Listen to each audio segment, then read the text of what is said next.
राम विवाद नहीं, राम समाधान है। राम सिर्फ हमारे नहीं है, राम तो सबके हैं। राम वर्तमान नहीं, सिर्फ वर्तमान ही नहीं, राम अनंत काल है।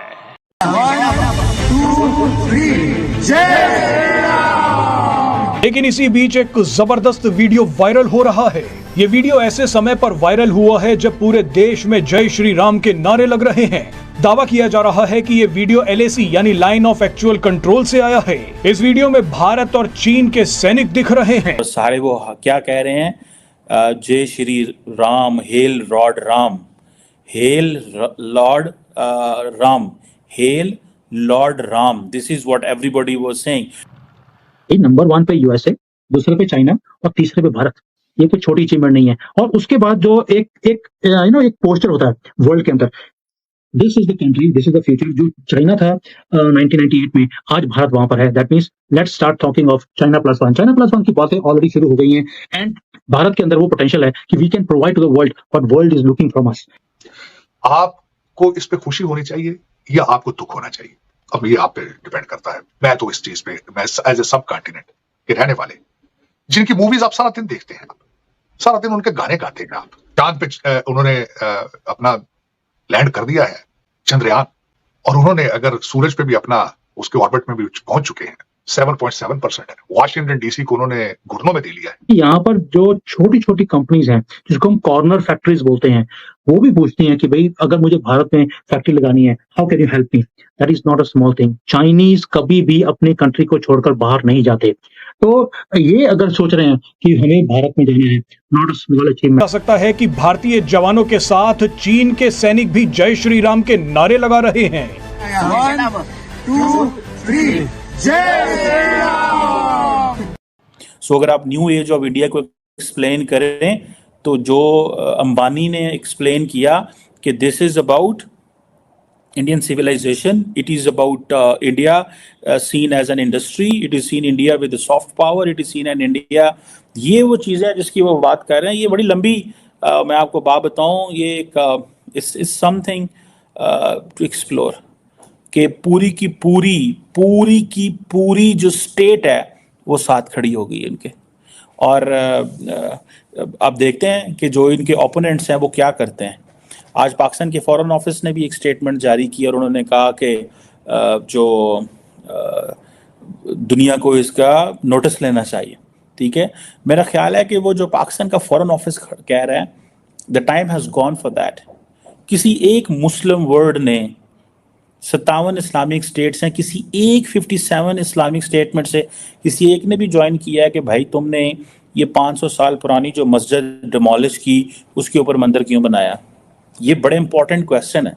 So it means the way world is looking India, obviously Pakistan has shared a history with India. ठीक है, हमारी तो हिस्ट्री एक है ना। ठीक है, 1947 से पहले चले जाएं तो हम क्या हैं, सब इकट्ठे थे, साथ थे।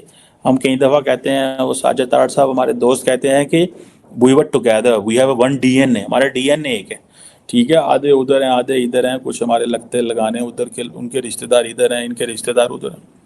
अपनी सोच पर पुनर्विचार कीजिए। राम आग नहीं है, राम ऊर्जा है। Ram belongs to everyone.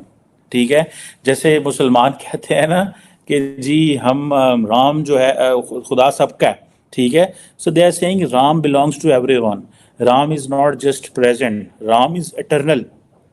सो वो सारी चीज, fire, Ram is energy, Ram is not dispute, Ram is solution. This is what they are saying.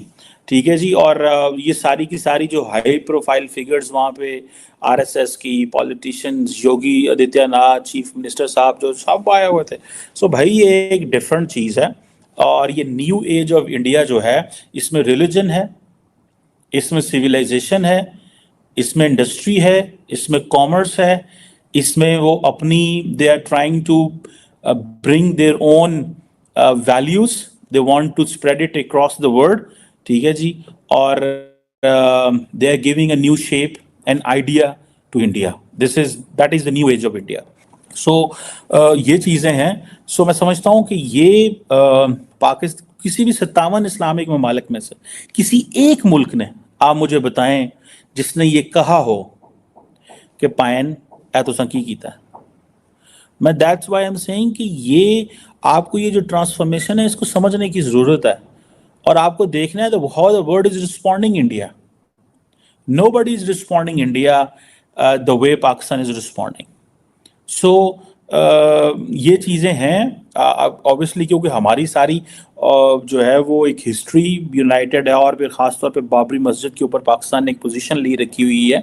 कोई भी ऐसा मुल्क नहीं है जो इस तरह रिस्पॉन्ड कर रहा हो। मुसलमान दुनिया को इससे कोई नहीं है सरोकार कि आप क्या कर रहे हैं क्या नहीं कर रहे हैं। ठीक है, हमें कारोबार करना है इंडिया से, हमें इन चीज़ों से क्या गर्ज है, हमें बिजनेस करना है। हाँ, वो इंडिया को एज ए बिजनेस प्लेस देखते हैं, वो इंडिया को एज इसलिए एंगल से नहीं देखते कि ये जनाब क्या है, कि उनको इन चीज़ों से कोई गर्ज नहीं है।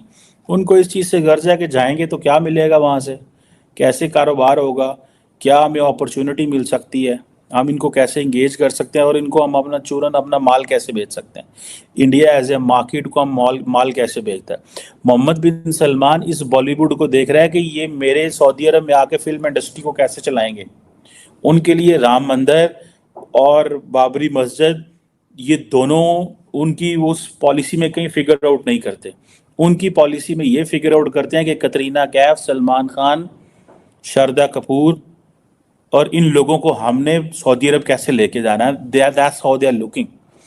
वो कहते हैं कि हम सचिन तेंदुलकर और जो बाकी क्रिकेटर हैं, हमने ये उनको सऊदी अरब कैसे लेके जाना है ताकि हम उनसे जाके अपना क्रिकेट वहाँ पे कराएं। अगर तो सऊदी अरब और मोहम्मद बिन सलमान और ओआईसी ने कोई स्टेटमेंट जारी की तो मुझे भी बताइएगा। So I think that's a complete different word in India.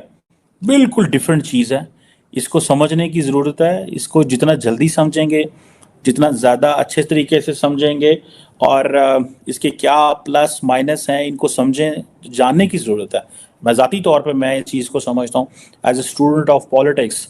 इन चीज़ों को समझना है कि ये जो ट्रांसफॉर्मेशन है, how we have to place ourselves, and जो पाकिस्तान बात कर रहा है, where it is being heard and listened, and how the world is responding to us, to the concerns we are raising, उनकी क्या है। या फिर ये है कि ये क्या पाकिस्तान ऐसे कंसर्न रेज करता रहेगा। मतलब ये एक बड़ी मैं समझ